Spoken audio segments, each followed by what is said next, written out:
अस्सलाम वालेकुम। मैं सिद्दीक बिटवर बाब आला। मौजू कहाणीअ जो नालो डप ऐं नुञ। डप जानी माली घाटो नुक़सान थियणु, शराब भउ ख़ौफ़। नुञ जानी माली फ़ाइदो नफ़ो थियणु, ढ उम्मीद भलाई, भलाई उम्मीद जुञ सिराब। पान नंबर 90। जॾहिं त बनी इसराइल ईज़ाउ रसाए रोकियो, जॾहिं यहूद ने हज़रत ईसा अलैहिस्सलाम खे मारणु चाहियो, हज़रत ईसा अलैहिस्सलाम जिन उन्हनि खे मोजज़ात ॾेखारिया हुआ, त उन्हनि मां हज़रत ईसा अलैहिस्सलाम जिन खे काफ़िर, उन्हनि मां हज़रत ईसा अलैहिस्सलाम जिन खे काफ़िर चयो, त हीउ खुलो जादू आहे, उन खां सवाइ ॿियो कुझु बि कोन्हे। हज़रत ईसा अलैहिस्सलाम जिन चयो, ख़ुदा जे तरफ़ां तव्हांजो रसूल आहियां, ऐं मिटीअ जी झिरकी ठाहींदो हुयो त उहा उॾामी वेंदी हुई।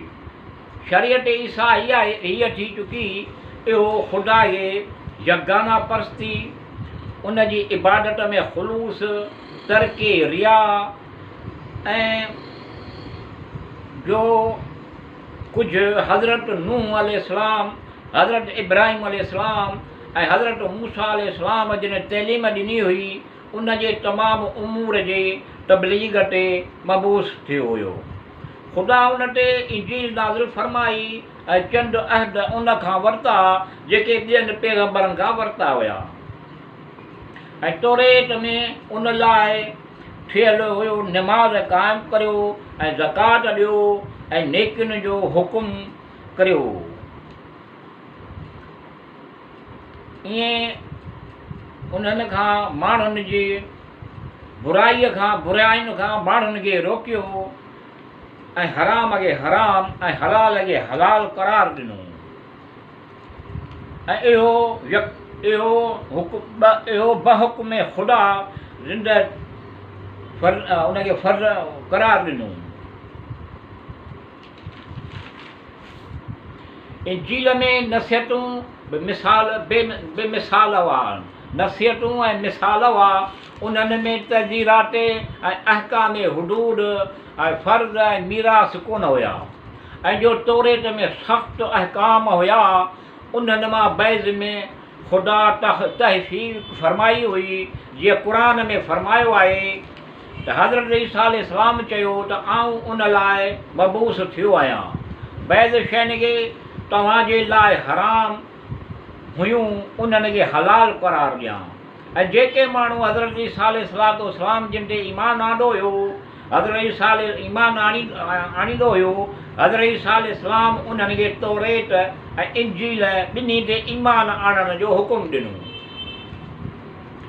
ऐं जॾहिं हज़रत ईसा अलैहिस्सलाम जिन गहवारा में कलाम कयो, वरी उन खां पोइ 7 साल या 8 साल ताईं गुफ़्तगू कोन कई। उन खां पोइ बनी इसराइल वारनि खे तबलीग करणु लॻा ऐं उनखे ख़बर ॾियणु लॻो त तव्हां छा खाधो, पंहिंजे घरनि में छा गॾु कयो। हज़रत ईसा अलैहिस्सलाम मुर्दनि खे ज़िंदा कंदो हुयो, मरीज़नि खे शफ़ा ॾींदो हुयो, तौरेत जी तइलीम ॾींदो हुयो।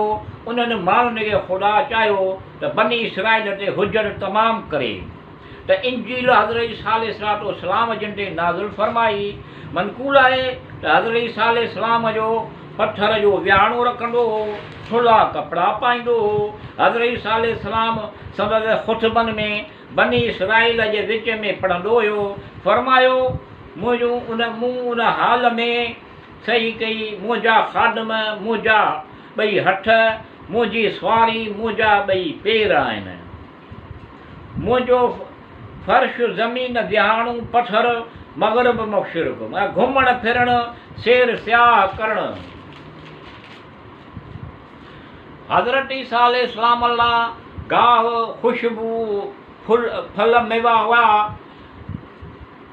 हैवान बि न खाईंदा हुआ। हज़रत ईसा अलैहिस्सलाम जिन लाइ केर बि औरत कान हुई जंहिंजे मोहबत में हुजे, न को फ़र्ज़ंद हुयो जंहिंजी फ़िक्र करे, न कुझु माल हूंदो हुयो, न उनखे केरु ख़ुदा जी यादि खां बाज़ रखंदो हुयो।